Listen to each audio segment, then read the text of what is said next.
Estamos ouvindo, né? Que a gente está aqui para ouvir, certeza. Com você, não.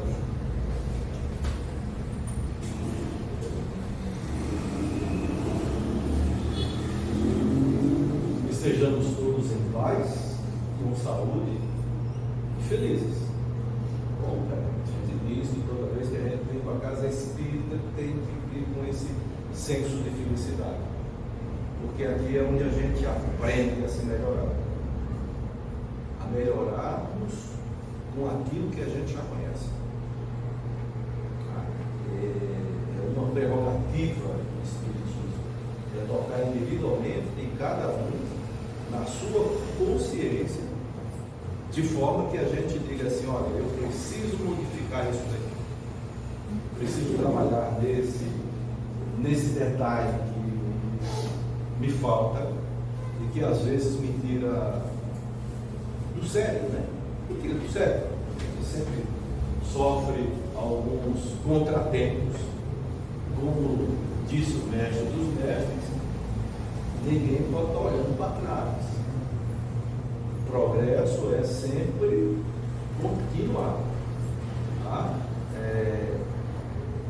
Lembrar é coisa boa, mas viver a lembrança não é bom.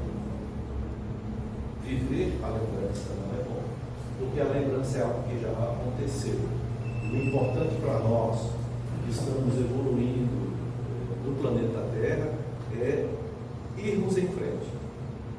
Avaliar o que é que a gente pode avaliar agora, nesse momento especificamente, e seguir em frente. Essas são as oportunidades que cada um da gente tem e recebe mesmo orientação dos nossos guias espirituais. Hoje para ler, hoje para aqui. Você vai ter onde? Eu vim de Natal hoje, porque eu acho que não tem nem o que fazer, mas terminei de ir para aqui. Podem fazer não sei o que, mas estou aqui. Então nós estamos necessitando de estar. Hoje está acontecendo um vagalume lá no Alto Sertão, juntando o final de Pernambuco com o final da Paraíba. Mas como tinham vários amigos aqui de Natal, que a gente já inseriu no projeto Vagalume, eu disse, eu vou para Natal, né? Vocês vão lá com certeza. Eu vou para a minha casa que eu gosto. Faz um tempo que a gente vem aqui trabalhando juntos, né? Houve uma pausa, porque essas pausas são necessárias para a gente organizar a nossa mente, o nosso coração, o que é que eu preciso, o que é que eu não preciso, o que é que é necessário. Mas podem ter certeza que a gente sempre esteve no acompanhamento do desenvolvimento do nosso centro, tá? E das pessoas que estavam. Estou sentindo falta hoje, né, da minha presidente anterior, que ela deve estar fazendo uma atividade muito mais forte, tinha mais algumas coleguinhas, mas estamos aqui. E a gente vai conversar sobre esse tema, livre-arbítrio e responsabilidade. Entender o que é livre-arbítrio, tá certo? O que é que eu entendo? O que é que a doutrina espírita me diz sobre livre-arbítrio? E o que é que a doutrina espírita também nos chama a respeito da responsabilidade? Entendendo que os dois temas, eles são conexos, e responsabilidade para o Espiritismo é uma virtude. Às vezes nós pensamos que os encargos, os atropelos, as coisas que a gente carrega é responsabilidade. Tá bom? Isso é outra coisa. A maioria das vezes o que a gente carrega junto com a gente está mais relacionado ao orgulho e ao egoísmo do que a chamada responsabilidade. A responsabilidade é virtude e eu assumo aquilo livremente. E por falar em livre, a primeira noção que a gente vai ter é exatamente o que é liberdade. O que é que a gente entende culturalmente sobre liberdade? Vejam que no dicionário de Aurélio, ele escreve que liberdade é a faculdade de cada um se decidir ou agir segundo a própria determinação. Esse é o aspecto cultural. Tá bom? A cultura é aquilo que nos envolve do ponto de vista social, familiar, das relações interpessoais, está muito atrelada à cultura. E a liberdade também é o poder de agir no seio de uma sociedade organizada, segundo a própria determinação, dentro dos limites impostos por normas definidas. Entendemos que normas definidas são as leis que regem a sociedade. O Código Civil, o Código Penal, a Constituição Nacional, ali existem leis que regem o nosso comportamento enquanto brasileiros. Então, as leis que estão aqui dentro do Brasil e que eu sigo, eu tenho que seguir essas leis do ponto de vista da liberdade. Do ponto de vista da liberdade, seguir a lei é se sentir livre, é a primeira sensação.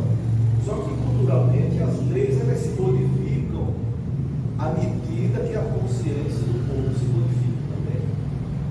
As leis vão se adaptando a determinadas situações que acontecem do convívio social. Mas decidir o que quer fazer de acordo com normas pré-estabelecidas. Isso serve para mim como indivíduo. Mas quando eu estiver junto com outra pessoa, será que quando eu estiver junto com outra pessoa eu posso fazer o que eu quiser?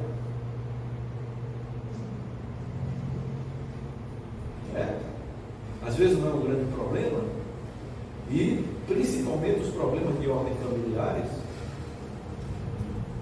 Às vezes quando a gente constrói uma família, a gente quer estar construindo uma propriedade. Uma propriedade. Quem manda lá em casa sou eu. E quem diz que manda lá em casa, normalmente está dizendo alguma coisa que não tem nada a ver com o que está dizendo, né? Quem é que manda lá em casa? E esse questionamento ele foi comunicado aos benfeitores espirituais e Kardec questiona realmente. O que é que acontece quando duas pessoas estão juntas? Ou seja, qual é o significado de liberdade no relacionamento humano? Quando nós estamos agora entre nós, será que eu posso fazer tudo aquilo que eu quero? O que é que Kardec, o que é que o benfeitor diz para Kardec? A liberdade no relacionamento humano é sempre relativa. Sempre relativa. Não tem jeito, inclusive até para o nosso aspecto do ponto de vista sensorial. O que eu estou vendo daqui, vocês não estão vendo daqui. Já começa o processo de relatividade assim. Então, quando eu estou de frente para a TV, o que a TV consegue ver, eu não consigo. E o benfeitor ainda diz, olha, desde que juntos estejam dois seres humanos, compreendam que quando o Espiritismo foi codificado, quando se colocava o termo homens, estava se referindo a toda a humanidade. A gente substitui homens por humanidade. Mas hoje vamos substituir por ser humano, que abrange toda a qualificação e gênero possível. Há entre eles, entre as pessoas, direitos recíprocos que lhes cumpre respeitar. Então eu tenho direito do mesmo jeito que você também tem. E esses direitos eles não podem ser conflitivos. Tá bom? Não pode ser conflitivo. Porque quando ele conflita, o orgulho e o egoísmo está presente. O orgulho e o egoísmo estão presentes. Não adianta eu dizer para ela que a verdade está comigo, se ela disser para mim que a verdade está com ela. Não tem como Não tem como ser diferente. Repetindo, as visões que nós temos intimamente correspondem a todas as experimentações que nós já tivemos até então.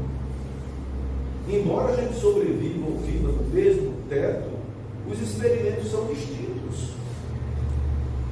Os experimentos são distintos para cada pessoa. Por isso a necessidade do interrelacionamento, a necessidade de eu perguntar, questionar. E não adianta eu perguntar: Luvinha, o que é isso que você está fazendo? Ele está, eu estou fazendo isso. É nada, você está dizendo isso, mas não tem nada. Porque ela pode responder como ela está dizendo que é. E eu não tenho como questionar isso. Porque se eu quiser estar no lugar dela, eu não vou estar no meu. Mesmo nós estando separados, e eu assumir o lugar do outro, não quer dizer que eu vou ter a experimentação do outro. Esse é que é um dos problemas que a gente entende quando a gente vai enfrentar a liberdade. Porque senão ela vira, como diz o conceito popular, libertinagem, né? É um processo de anarquia onde ninguém respeita o outro. Onde ninguém respeita o outro. E aí no benfeitor diz ainda, né? Não existe mais para qualquer um deles a liberdade absoluta. Eu só vou ter a liberdade absoluta se eu estiver só, trabalhando comigo mesmo. Sou eu que vou dizer o que é que eu preciso e o que eu não preciso para me modificar, para melhorar. Sou eu que digo para mim mesmo. E é nesse sentido que Santo Agostinho chama a gente para fazer os exames de consciência, né? O exame do conhecimento que a gente tem, que a gente adquire durante o nosso processo evolutivo. Então, quando a gente sabe dessa história, nós vamos começar a compreender as leis naturais que estão colocadas no capítulo, no terceiro capítulo do Livro dos Espíritos, onde vem as leis morais. As leis morais são leis naturais, porque o que é moral é do indivíduo, está relacionado à consciência individual, ao indivíduo. E essas leis, elas não modificam, elas permanecem. A sociedade evolui para acompanhar as leis da natureza. Nós vamos evoluindo, vamos aprendendo e nos modificando para irmos acompanhar as leis da natureza que está dentro da gente. Quando a gente consegue estabelecer uma relação recíproca para fora do que está na consciência para fora, a gente está exercendo a lei de liberdade. Mas quando eu digo que é assim, eu espero a resposta do outro, que pode dizer para mim que não é assim. Todos nós que estamos aqui acreditamos em Deus. Tem alguém aqui que não acredita em Deus? Por exemplo? Né? Estaria sofrendo bastante. Se tivesse alguém aqui que não acreditasse em Deus e mesmo no centro espírita fazer parte das palestras, tem um masoquismo. Né? Porque aqui a gente só vai falar a respeito. Essa base é o princípio da doutrina espírita. Acredita em Deus? Bom, então vai existir sempre os processos que são opostos, que vão estar sempre em oposição. E se eu quiser conquistar a liberdade mesmo, eu tenho que acompanhar essa oposição. Eu tenho que saber que existe. E ela não pode me trazer constrangimento. Constrangimento. Eu não posso dizer para minha amiga que ela tem que ver as coisas porque eu estou vendo. Não posso. Embora, se ela quiser e a gente conversar particularmente, eu posso dizer: olha, eu vejo dessa forma, dessa maneira, etc. E como é que você vê? E na troca de ideias, é possível se chegar ao denominador comum. É certo que seja bom, como se diz, para ambas as partes. Porque no universo tudo é preparado para para ser bom. Tudo no universo nos leva à felicidade. O problema é uma questão íntima, de não compreender o que está em meu redor, de não fazer essa compreensão. Ou seja, e essa compreensão passa pelo princípio da lei de liberdade. A lei de liberdade bem cumprida ou compreendida, quando aprendemos a fazer a relação entre a liberdade de pensar e a liberdade de consciência, olha, nos dá uma diferença, uma paz e uma tranquilidade que só vivenciando, tá? Consciência e a liberdade de pensar, entendendo que o pensamento é a linguagem universal. Todos os seres inteligentes da criação pensam.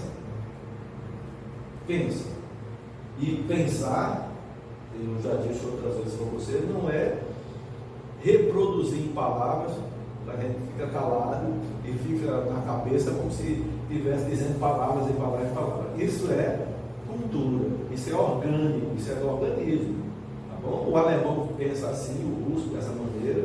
Então eu não sei se é o português que é melhor para pensar ou se é o russo que é melhor para pensar. Mas a linguagem não é a técnica de pensar, mas é o que nós temos no momento para aprendermos a fazer essa conquista. O pensamento era muito mais formulado em símbolos. Em símbolos. Se você vê um desenho de uma casa, uma figura de uma casa, vai saber que é casa. O russo também vai saber que aquele desenho que você está apresentando é a casa, é um símbolo. A pronúncia daquele símbolo pode ser diferente, mas o símbolo é o mesmo. Ou seja, a ideia e o pensamento são os mesmos. Por isso, o processo dessa linguagem ser universal, e a gente pode compreender os símbolos, e a doutrina espírita traz diversos símbolos para a nossa compreensão, entre eles, por exemplo, a caridade.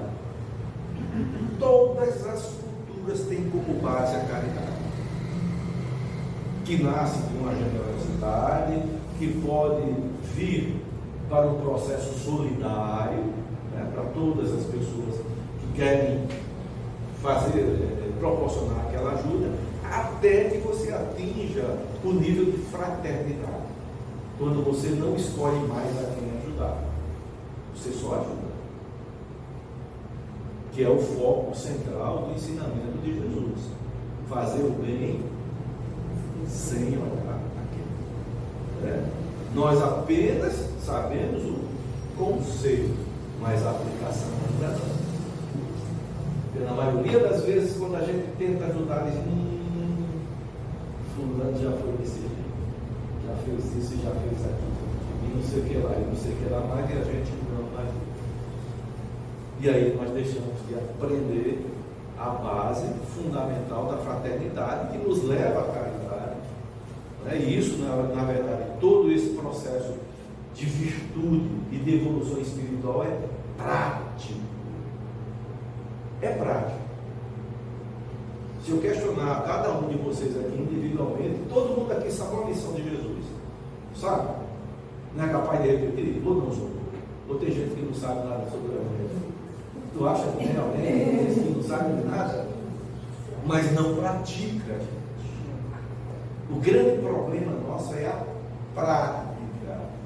A prática, ela requer uma série de modificações internas.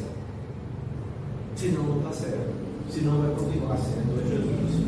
E toda vez que eu falo de Evangelho, eu estou falando de um livro. E o livro vai continuar mesmo. E o livro vai continuar. Certo? Então, o que é que o benfeitor ainda diz para a gente? Como sabemos, a liberdade de pensar é plena no ser humano. Todos nós somos livres para pensar. Podemos pensar o que quisermos, onde quisermos, porque nada detém o pensamento. Não tem como a gente prender o pensamento. A linguagem prende, não é? Se cortar a língua, não tem mais jeito, né? Embora possa parecer, já não é mais, é uma linguagem, já não é mais aquela mesma articulada, outra pessoa tem que interpretar. Posso utilizar sensores do computador para que me façam uma voz magnética, etc, etc. Mas o pensamento não. Tá certo? Dizer, agora você não pode pensar mais. Que é o que aconteceu, por exemplo, quando Descartes escreve o método. Ele fala sobre o método. Ele diz assim: penso, logo existo. Né? Ou existo, logo penso. Penso, logo existo. Tanto faz a propositura, porque o que Descartes queria dizer é que naquele momento, naquela época, e isso sem falar do aspecto religioso, somente como exemplo, a igreja dizia que você só podia pensar se a igreja permitisse. Então, o discurso do método de Descartes é contrapondo o processo existente das igrejas naquela época. E você pode não há como prender o pensamento, porque é o primeiro sentido, sentimento, percepção e sensação de liberdade que qualquer um pode ter. Que qualquer um pode ter. E nada, gente, que a gente não possa fazer com o espírito de terceira ordem existe sem explicitação para a gente. Tudo que a gente pode fazer no processo evolutivo tem que estar no nosso senso de conhecimento. Tudo. Não tem nada escondido. O que está escondido é o que eu não consegui alcançar, mas não está escondido, está posto à vista. Então, o que falta é a investigação, que é realizada pela prática. Tá bom? Pela prática. É a prática que vai me levar ao processo de evolução. Então, continuando, Kardec até questiona: será a liberdade de consciência uma consequência da liberdade de pensar? Eu tenho consciência. Olha, parecem ser e são distintos, né? A liberdade, ou seja, para gerar o pensamento, e a liberdade para compreender o que é a consciência. Cada um de nós tem uma consciência. Quando Kardec faz esse questionamento, o benfeitor diz: a consciência é um pensamento íntimo. A consciência é algo próprio, gerado por mim mesmo para conhecer-me. É tudo aquilo que eu trago e utilizo no momento necessário para dizer: ó, eu sou assim, eu sou desse jeito. Isso é a consciência. Nesse ponto daqui, a gente pode dizer que a consciência estaria relacionada ao conhecimento que cada um da gente tem. Consciência seria semelhante a com conhecimento. Mas é o processo que nos individualiza. Tá? Nós nos conhecemos pela consciência que a gente tem. Está relacionado com os nossos valores, etc. Completamente. Tá? Entendendo, no caso, que valores devem estar associados a virtudes. Certo? Então, os valores que nós precisamos conquistar não podem nos constranger. Aí a Igreja Católica, assim, né, ela vai mais assim, né, é severa nesse sentido, porque ela diz que a gente pega por pensamentos e atos, né? E é complicado isso, né? Pensamentos, palavras e obras. E obras. Isso é bem complicado, porque já que a gente não domina o pensamento da gente, se a gente for pensar se a gente pensar uma besteira é um pecado, porque a gente é criado no catolicismo dessa maneira, né? A gente tem medo, temente a Deus. Esse é o princípio da liberdade, da lei natural, tá bom? A lei natural é a liberdade. Eu só posso saber se algo é bom ou ruim se eu experimentar. Existem algumas coisas na lei da natureza que eu não preciso experimentar. O que existe na lei da natureza eu não preciso experimentar, mas eu preciso experienciar para tomar consciência da lei natural. Intimamente eu sei que matar não é. Eu não preciso fazer isso mesmo. Eu acho que vou experimentar, vou escolher alguém aqui hoje. Entendeu? O processo para poder fazer esse modelo de crença. Né? Embora tenham pessoas que sintam ainda essa necessidade. A gente, quando vai atender um presídio assim, de pessoas que são perigosamente complicadas, o cidadão ainda chega e diz: doutor, eu estava fazendo bem para a sociedade. Eu faço fazendo bem, eu só matava a alma cebosa. Você imagina o critério que a pessoa tem nesse sentido, mas está dentro da liberdade de pensar, não está dentro da liberdade de agir.